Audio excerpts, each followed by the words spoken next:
How's it going, YouTube? Archman here in the Nice Guy shop, and we're going to talk about the American Blade Works M1. So this is the V5, the version 5 M1, and I've had this knife for weeks and weeks now.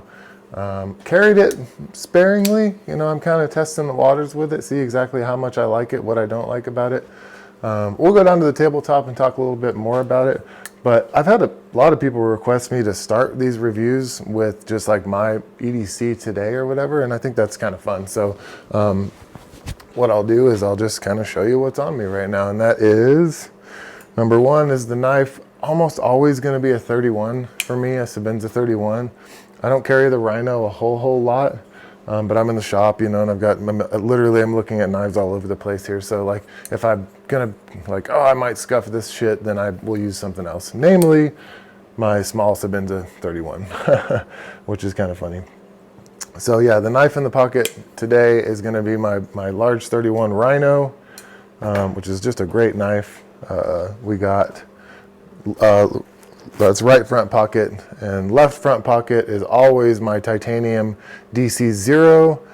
Best light I've come across personally. I'm a USA maker supporter, so I'm gonna always lean that direction as long as I'm not it's just not that great, but it is that great. So this is a DC0 by Okluma flashlights, all right, in my left front pocket. Right rear pocket, kind of right up against the seam here, I almost always carry these two guys right next to each other. Like I've done a post, they rub each other the right way. Again, these are tools I don't give a rat's ass if they get scratched up, scuffed up. It's part of how I enjoy it, is just using it, carrying it, and it being part of my life, like a real part of my life, without being, too nutso about it. But that's a tie scribe, the USG tie scribe. This is a V2 tie scribe. Eventually, I'm going to probably tumble this thing and sell it and get a V3, because I feel like the V3s are the way to go. I was going to get a V3 like a few days ago, but I ended up buying an Amsler Knives Hurricane pry bar, which looks like an awesome pry bar. So I fully expect that Amsler to replace my ZW. We'll see. Just because I think it's a little bit sexier, and I love the look of the bottle opener on this. My pry bar has bottle opener on it, but I don't need a bottle opener personally, so we'll just see. We're gonna play that by ear. I might be like, oh shit, no, the ZW is better. But anyway, also in the right back pocket is my Zach Wood pop and pry. This is a strike plate titanium, which is just, I think, grade 5 titanium, with a Maverick Workshop bead on it. Maverick Workshop bead, in my opinion, it's my favorite bead maker, just because Greg, he makes the shit out of the beads, and they're always in stock. And for whatever reason, they're just not as popular as some of the other bead makers. So, but they're perfectly machined and just good designs. So that's the four main things here. Of course, I got my safety whistle. Actually, this is the second take on this video because the sound wasn't working on the first one. And so, but this is in the pocket every single day. And this is, of course, the safety whistle is not a whistle. This is, for those of you guys that don't know, this is the pipe that I'm making right now. This is a solid titanium EDC little smoking pipe. That is awesome. Best little EDC pipe in the world, in my opinion. And then finally, almost always carry a Pose Blades Cocoon.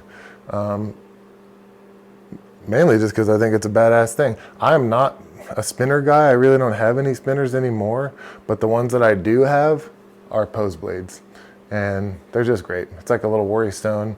I find that if I feel like I want to screw around with my knife or something, that the Pose Blade spinner is great. The only bummer is, when someone sees me messing with this thing, I always get a question about it. Like if I'm on an airplane or whatever, and I'm just like, oh, it's gonna be a little weird because there's this dude sitting next to me, but you know what? I want to play with my spinner every time. They're like, ooh, what's that? And I'm just like, fuck, man, I don't really want to talk to you. But anyway. Pose blades, Cocoon in the watch pocket. That just goes in the watch pocket. So I'm carrying my safety whistle alongside my Sabinza just because I want to scuff it up and see, just to play with the finish and stuff. So, but otherwise, you know, if I wasn't doing that, I probably would not carry the spinner, and I would put the safety whistle in the 5th pocket, right? Other than that, guys, is a Pioneer wallet. I don't want to talk too much about the Pioneer wallet because it's not like it blows my dick off. It's just that I don't like the metal wallets out there. I had a Trayvac, you know, years ago, and I just didn't like it at all. And I can tell by looking at every other design that they're similar enough to that Trayvac that I'm just like, yeah, fuck that thing. So not to shit on them, but it's just not for me. And then lastly, fucking mask. So that's just all there is to that. Let's go down to the tabletop, guys, and we'll talk a little bit more about the American Blade Works M1, which is a cool knife. All right, dudes. So the M1 is a knife that became a blipping away on my radar personally. I don't know, probably around, you know, early on, like V2 probably times. And, you know, it just kind of was one of those things that, you know, eludes, as these things do, eludes me. And at one point, you know, I think it was Knife Joy came out and was like, hey, shout out to American Blade Works, and we're about to start selling these things. So they were just kind of like drawing attention to them.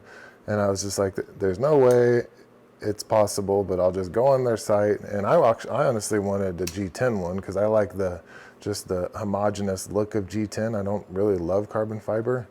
It's a little busy looking for me.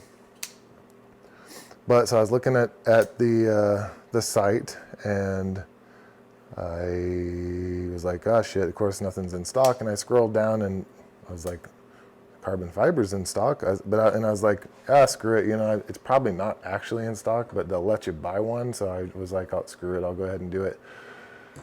And then sure enough, Mr. Martin got back to me and was like, cool, you know, I've seen your YouTube videos or whatever. And like, you know, hopefully you'll do a review on it. And, you know, I'm shipping today. And sure enough, I had bought the only one that he had. And I was like, oh my God, that's crazy. And so which never happens to me. I'm very rarely in the right place at the right time. But that day I was. And this is, oh man, I hate to screw up. Normally I would research my own shit a little bit more, but I've had this thing for several weeks now. I carry this knife fairly rarely. I would say this knife has spent just only hours in my pocket, you know, so not a long time. I carry this like when I'm walking my dog in the park. My house backs up to a really large park with 5 miles of trails on it. So yeah, I'll just kind of flip this thing or whatever while I'm walking my dogs and such. And it's a great flipper. You know, honestly, I right off the bat, I was like, this is like a Skaha 2 killer. I even was like, you know, I'm not much of a flipper guy, but the thing is so nice and well made and well executed that I would even go so far as to call it a Grimsmo killer,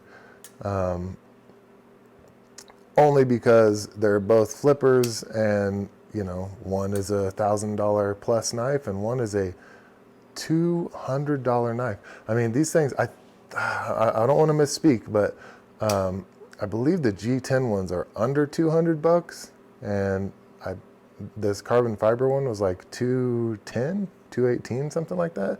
Like unbelievable price for not only a US made knife, but this is a one-man shop. For those of you guys that you don't know, it's the son of RJ Martin. So there's 2 sons, Michael and Matt. And I'm gonna screw it up. If I get one makes pins and the other one's now is making knives with American Blade Works. And you know, there's very, very little that I personally can complain about with this thing. I mean, it's got so much going for it. carbon fiber, which is no joke, to manufacture with and machine. Very well contoured, very well textured, zero voids. I kind of was like, oh shit, since I'm getting the only one that he has, it's probably like the bottom of the barrel. It's gonna have some voids in the carbon fiber, yada yada. It was perfect right off the bat. I was like, wow. I mean, it's outstanding, and it's all titanium. It's not like he's using some kind of. I don't know about the fasteners. I'd be surprised if all the fasteners were titanium, but they might be. But everything else is all Ti, which personally for me, even though I live in an arid environment, I am all about corrosion resistance. Like that corrosion resistance for me a lot of times will trump a lot of other things, because it's all about trade-offs. Like most of you guys who watch my videos, you know that I am, for lack of a better term, I am a Chris Reeve fanboy. It's funny. It's a lot of people, but I'll be the first one to shit on him, too, because that's you got to give your buddies a hard fucking time. I mean, you really have to. It's crucial, to make the world go round. But so I would never buy this knife if I didn't already have this knife. I guess is kind of what one thing that I'm getting at, and that's just because of my personal taste. So this knife, being what it is, being the price that it is, I would say is a borderlining a must-have for anybody who takes their this hobby seriously. And when I say seriously, I mean, really likes to get in the nitty gritty of paying attention to all things that are EDC and knife using and carrying.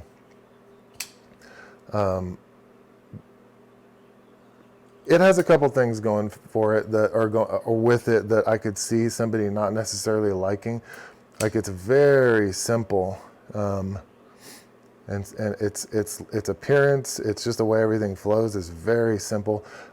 A lot of times people like that, but I would say it seems to me like the majority of people don't lean more towards like an aesthetic than actual function, and I mean that in like an endearing way, I guess, because like you look at a lot of the products that are out there. A lot of you guys know, I'm full steam ahead with my own, EDC production now and machine shop and all that kind of stuff. So I am really paying attention to like the trends and what exactly all's going on. And I hate to say it, but like almost all of it is people just want shiny shit, and denial is not just a river in Egypt. Most people see themselves as fucking Chuck Norris, so like, I just looked at the time on my daughter's birthday, so that's fun. They really do, but at the same time, they choose their shit aesthetically and also like fidgetability and all that stuff, and nobody really will admit that. Some people will, but they don't even know the depth of it. But like I'm doing the Mr. Nice pry right now. So you look at and I'm looking at other pry bars to go like, what makes them functional, what makes them user friendly, and like I want to make sure that I'm not, copying anybody's design, and I want to make sure that my shit is original. And I'm looking at them, and I look at it, I'm like, this beautiful machining, it's very cool, but like, it's not really usable. The jimping is crazy, and it's a beautiful art piece, but at the same time, the function becomes hindered at some point by the form. And I guess long story short, this knife doesn't do that. He's choosing, I think, a really beautiful, minimal approach, and at the same time,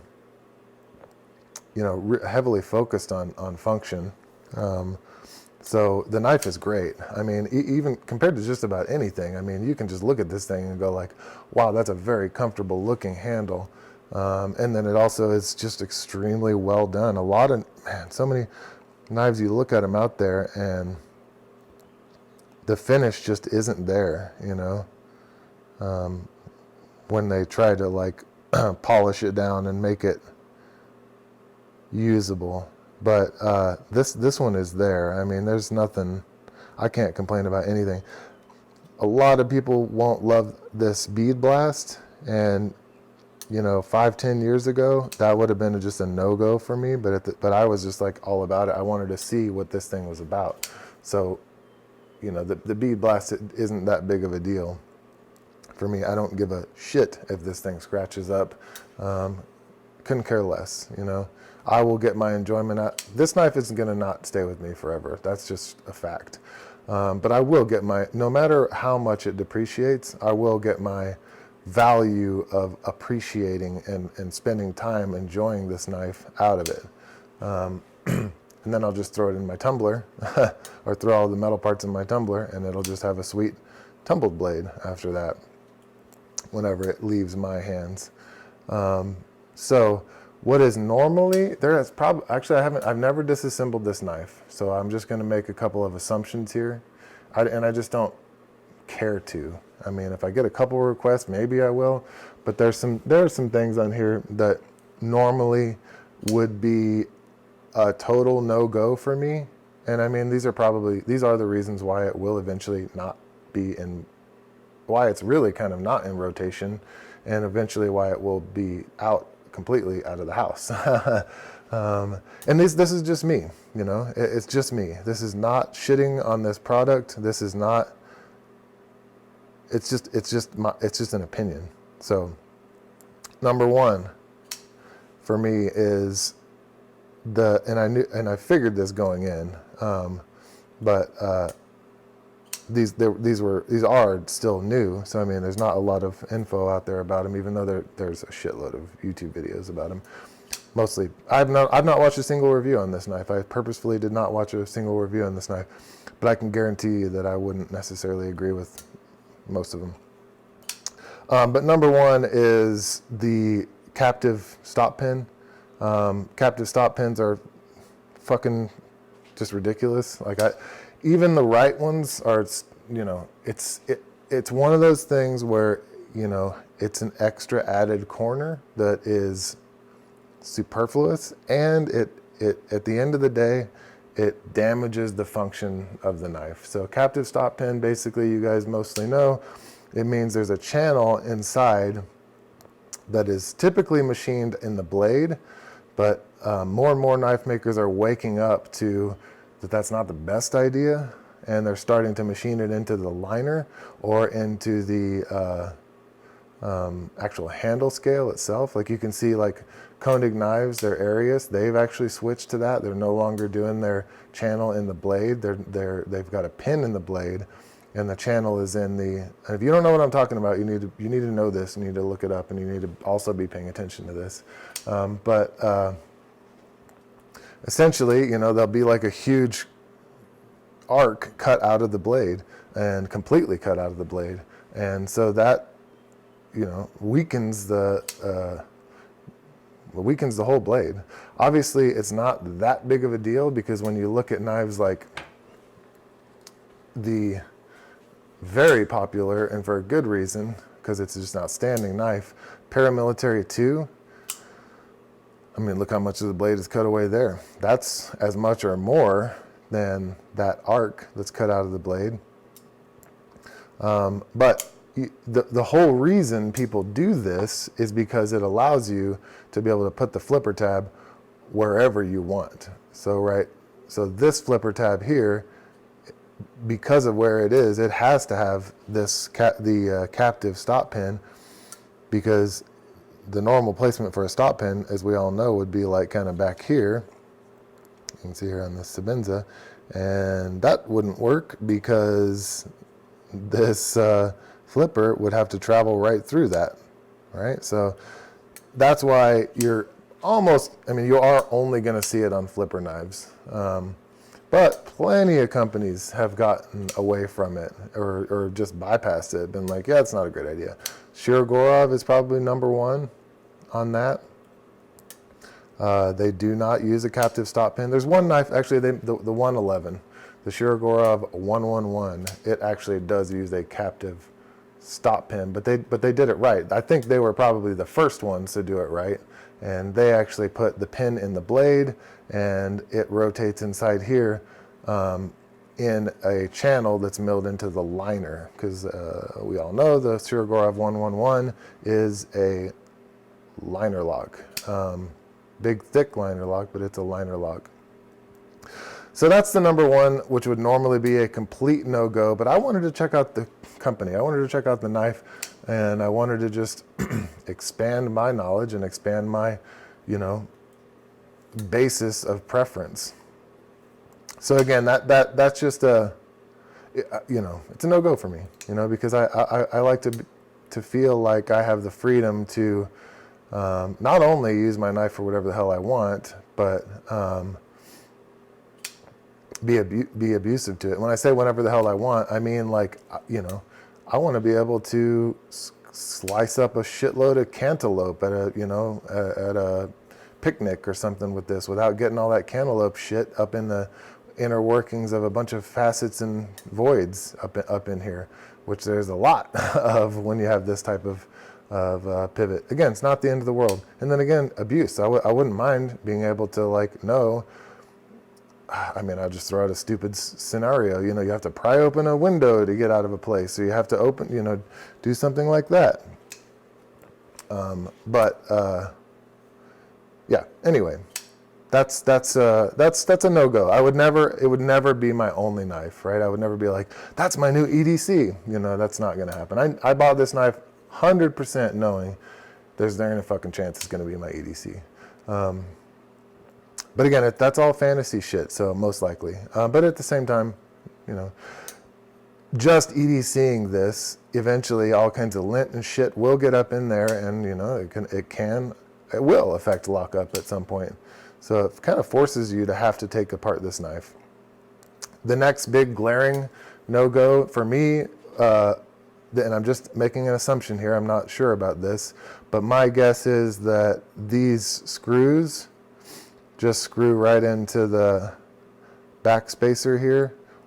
And I don't like that. I personally would prefer for the back spacer just to be more or less floating, and for one side of the screw to thread into a female pin or sleeve, such as how the Sebenzas are made, and such as how, well, except for this screw right there now in the 31s is not like that, but that's how the pivot pin and this back one are in the Sebenza 31s.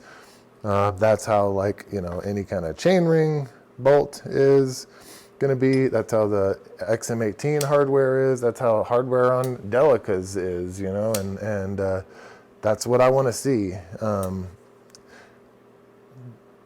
Mainly because, and again, I'm just assuming this, mainly because if this threads right into that, that means that the point that all the stress is being put on is this kind of joint where the scale meets up with the back spacer, and at that place is going to be a screw thread, right, which is extremely weak, So if you were to able to have a solid piece of material, at this joint, such as, a pin, it would make the knife much stronger. Again, might be unnecessary, but it is a facet.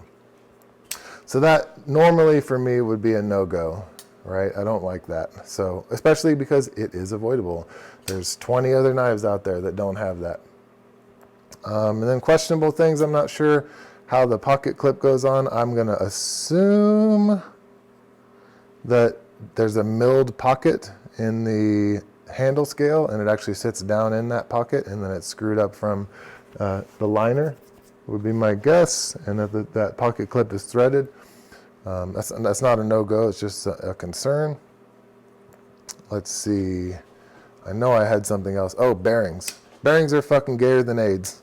So that's that. I don't love that this is a little point up against the pocket there, or up against the scale. But I thought that would be an issue, but I've not. It's not though. This goes in and out of the pocket just fine. It snags a little bit, pulling it out, that's a little bit of an abrupt angle there, but it's fine. Like you can see a knife or a clip that's not great, that's less great, is this Rips Garage Tech clip. And Rips Garage Tech is one of my favorite producers of aftermarket stuff. So I wouldn't shit on it. And at the same time, this clip is way better than any factory Spyderco clip, even given that. So everything's a trade-off, right? I mean, like, you know, there can be like things on there you're like, oh, I'm not excited about that. But if you benefit in the end with the trade-off, then, you know, that's when you decide to get it. So kind of the thing there. Once again, coming to a conclusion on this video, at least for me, I'm feeling like I've kind of poo-pooed on this knife more than I've praised it. But again, though, guys, this is just me. This is just my opinion. Most people don't even use this shit. I mean, you can look at the amount of like EDC shit being out there, being bought, sold, and traded. I mean, I don't know what the percentage is, but I would say I'd be surprised if 75% of this shit even got used at all. So obviously it doesn't matter if this is just a fidget toy. But when you start to press it into use of, like, you know, outdoorsy person like me, you know, a shop worker / carpenter, construction guy like me, that's when something like this, you know, it's better suited for holding down the Pelican box than it is being in my pocket, personally. So that's just kind of the way that I feel about it, and it's because of all the things that I just mentioned. Other than that, though, as far as like just gotta have, you know, a flipper, just gotta have light. I mean, this thing is lightweight. It feels it's great. Then yeah, this is a great knife. I would own 5 of these before I would own, you know, anything from like Grimsmo. And that's nothing against Grimsmo. It's just that they have a lot of no-goes too. And it's a fucking $1,400 knife, where it's just like, Jesus, it would be a no-go if it was a $300 knife for me, for all the reasons that this is has no-go aspects to it.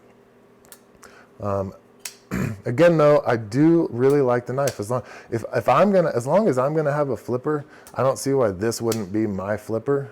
You know, just because to me that's a fidget toy kind of aspect to a knife. It's not all that functional for me. When I like the other options better.